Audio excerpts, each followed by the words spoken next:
When is like the first indicator of that in the book of Acts?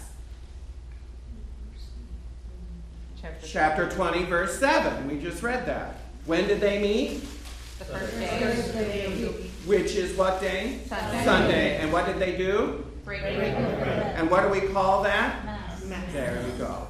And is that collaborated with other scriptures? Yes. 1 Corinthians 10 talks about the breaking of the bread and the drinking of the cup as a participation. That is the early church's view or euphemism for understanding the Mass. Now, if you want to go outside of that, I would recommend a book called The Early Christian Writings. It's a Penguin classic, and in it you have several of the earliest writings of the church. You have the Didache, the Epistle of Barnabas, and the letters of St. Ignatius of Antioch. If you go in there, you can read what the early church thought about the early services that they performed. If you want an extensive or more detailed view of the early Christian service, what we would call the Mass, you go to Justin Martyr's Apologies. Which one? I don't remember offhand. But Justin Martyr lived between, let me see if I remember his dates. If someone has a phone, they could probably tell me. I know 135 AD comes to mind. He wrote his apology to the Emperor Marcus Aurelius. Why did he do that? Because Marcus Aurelius flattered himself to being a philosopher emperor in the tradition of Plato. He wanted to be a just ruler, but he was also one of the biggest persecutors of the Christians during his reign. And so Justin wrote letters to the emperor trying to defend the faith. That's why it's called his apology. And he tries by using both philosophy and the Old Testament to support why being a Christian is the rational thing to do. Because Christianity is the end to which philosophy pointed. That's his theme. And here's another little tidbit. Marcus Aurelius is known for one of the only emperors to write his own book. And it was a book of philosophy called the Meditations. Really quite well-written meditations. It reflects what we would call today Stoic philosophy, which has to do with how one lives in the world. It's a very practical philosophy. And he's ascribed to that and tried to promote it with his book, The Meditations. So this gave Justin some hope that maybe he'll listen to reason. And so when you look at that, and what he does is give us an insight into what the early Christian church's services were like. So we get our first glimpses as how the first Mass was performed by reading Justin Martyr. That's the earliest witness that we have. There are other witnesses to it, but they give us just bits and pieces of it, much like St. Paul does here. We break the bread, we drink the cup. Okay? That's essence of what Mass centers around. But we don't hear about the readings, the offerings, the things like that. We get some indication of that from Paul's writings. But we don't get a blow-by-blow of this is how a church service should look like. This, by the way, is what gives Protestants a lot of headaches. Because it's like, we're supposed to go by the Bible alone, right? Well, the Bible doesn't tell us how to conduct a church service. The irony is that God spent pages and pages and pages in the Old Testament describing on how to do the sacrificial system. But when it comes to the New Testament, nothing.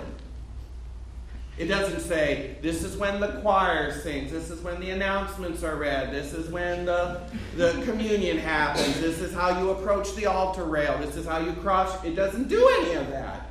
You know why? Oral tradition. It was oral tradition and it was already being done. There's no reason to write about it. Nothing to write about. What we do have in the New Testament are the writings from the apostles to describe how to correct error. Okay? Yes? I was just wondering what, I forget if it was your aunt or who was it who was saying that it? A cousin. Oh, a cousin. Did she say that the church or the mass started in the 3rd century?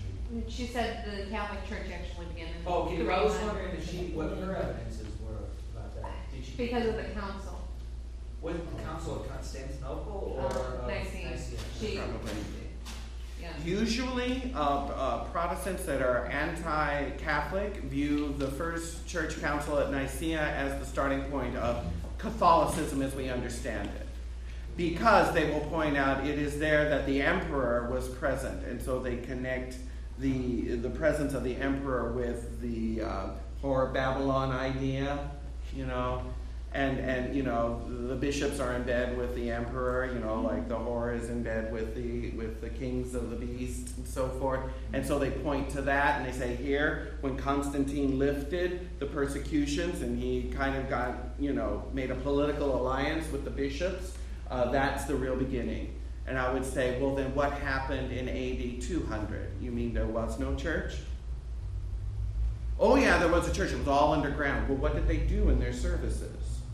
Oh, we don't know. Well, actually, we do know. You know what they did? They gathered around the bishop. They read the memoirs of the apostles and the prophets. And they broke bread. And if anyone had any sins, they confessed them. Now, I don't know about you, but that does not describe the Baptist service that I used to go to, or the Methodist, or the non-denominational Bible studies that I know. What does it look like? Mass. It looks like our service. Is it exactly like our service? No, because things changed over time. We're not in a catacomb. But the basic structure has been there from the beginning. Just like, and I mentioned this before, the sacrament of confession has changed over time and how it is celebrated. But the fact that it exists has always been there. Does that make sense? Mm-hmm. So when you hear critics talk about, well, the church changed everything and who knows what's going on, and the answer is, you're right, the form or the manner in which it is celebrated is a bit malleable. But the basic structure is always there. Confession to a priest is always there. And has been since the beginning. And I would argue goes all the way back into the Old Testament. And our study in Revelation, boy, I've got that back, didn't I? Our study in Revelation, hopefully, is bringing us back to an understanding that if for me to understand what this woman and the beast is, I better know what this part of the Bible had to say about it before I start wild-eyed ideas. Right? Mm-hmm. So before I start criticizing, why do you Catholics go to a priest? Doesn't God hear your confession? And the answer is yes, he does. But the ordinary way in which he forgives sins is the way that he ordained.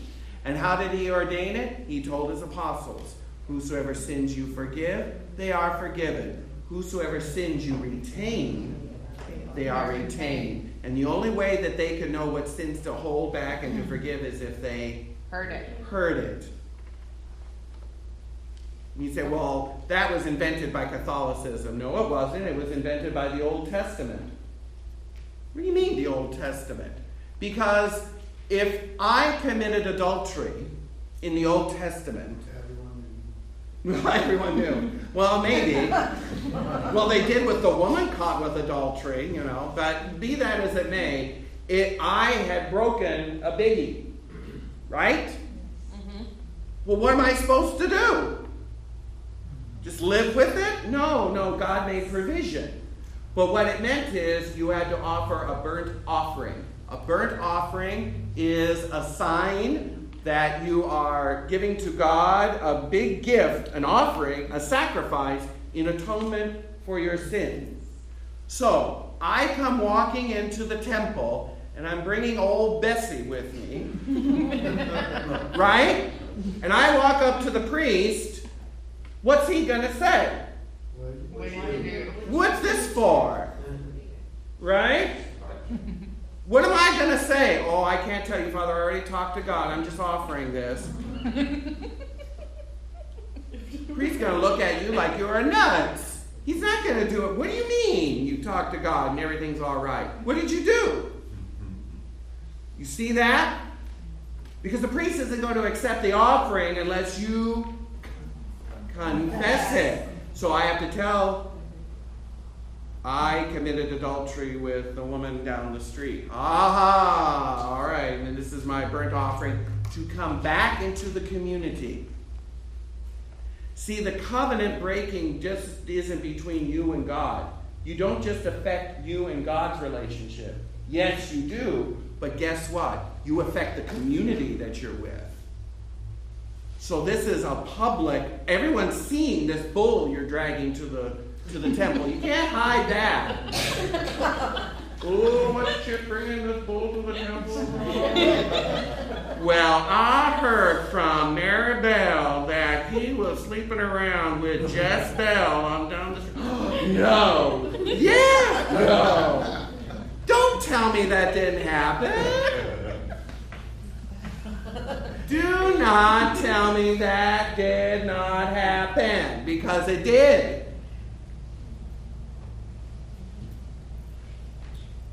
And so your public act is a way of publicly atoning for it as well. And you knew after that, everyone's watching you and Jezebel down the street. So it doesn't happen again. Right? Uh-huh.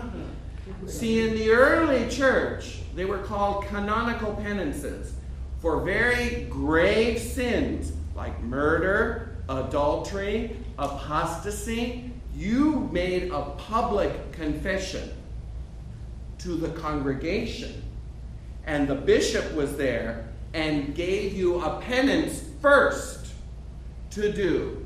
Between now and next Easter, you will beg outside of the church for people's prayers and alms, and at the end time, you will be forgiven and come back and receive it. Absolution. It was reversed. Now what do? We confess, we get the absolution, and then we get the penance. But are the elements still there? Yes, they're out of order, but that's irrelevant. The sacrament is still there. What about for lesser sins? For lesser sins, it may not have necessarily, we don't have a real insight into that. My guess is that lesser sins were also confessed, but lesser penances were implied. It really wasn't until St. Patrick that we have what became known as oracular confession. Oracular, A-U-R-I-C-U-L-A-R. Oracular, I probably misspelled that. And it means through the ear. And it was done privately rather than in public. And that was a major change to the sacrament of confession. And that's what we have today. Okay? Marie. Oh, so my question was, so when you're talking about the days and times in the Old Testament, so are you saying that there were more days in the year when people could atone for their sins, except the annual Day of Atonement? Yes, the annual Day of Atonement was for the whole congregation. But yes, that's Yom Kippur. Right. But between then and now, if you committed a grave sin, you couldn't wait till then. You deal with it now. There was provision for that. And there was also provision in the Old Testament. What if a blessing happened? Let's say you've been praying for a child and you've been praying and praying and all of a sudden you got one. Well, you could give what was known as a peace offering to the Lord. This was a grain offering that you gave in thanksgiving. It was called a thanks offering. And it was always a gift of bread and wine, like Melchizedek gave. And the priest would take that and offer that to God. And the ancient rabbis used to say, of the 5 offerings that the Lord prescribed in the Old Testament, when the Messiah comes, only the peace offering will remain. And what was that an offering of? Bread and wine. What is the only offering that we do today? Bread. The ancient rabbis, if you will, predicted our age. It's fascinating when you read this, our history, when you read salvation history with that in mind, that they actually believed that all of the burnt, the guilt, all of those offerings would be done away with, and all that would be left was the peace offering known as the Todah, or the thanksgiving offering. The thanksgiving offering? He did not need David to do that himself. Yes, he did. He gave thanks offerings, definitely. But does anyone know what the Greek word is for thanksgiving? Eucharistia, yes. Yes. Question? No, just with all these offerings, why are we still being punished with the four horsemen? Oh, thank you. Hold us back. Well, I'm glad you asked. Last week, when we last left our heroes, we finally broke open the 7 seals. Remember that? And what happened when Jesus broke the seals? What happened? Judgments in the form of horses, right? What was the first horse? White. And the guy that rode on it had a crown and a bow in his hand. Any arrows? No. Okay. The second seal was broken, and what happened? A red horse. And what was on it? A large sword. And what did he do? Took peace from the earth. And then the third seal was broken, and what happened? Black horse. And who was riding it? With scales. And he said a quart of wheat for a penny, and 2 quarts of barley for a penny. And don't hurt the oil in the wine. And then the fourth seal was broken. And then what happened? A pale horse. And who rode it? Death. That's the only horse that's named. Horse's rider. And who followed him?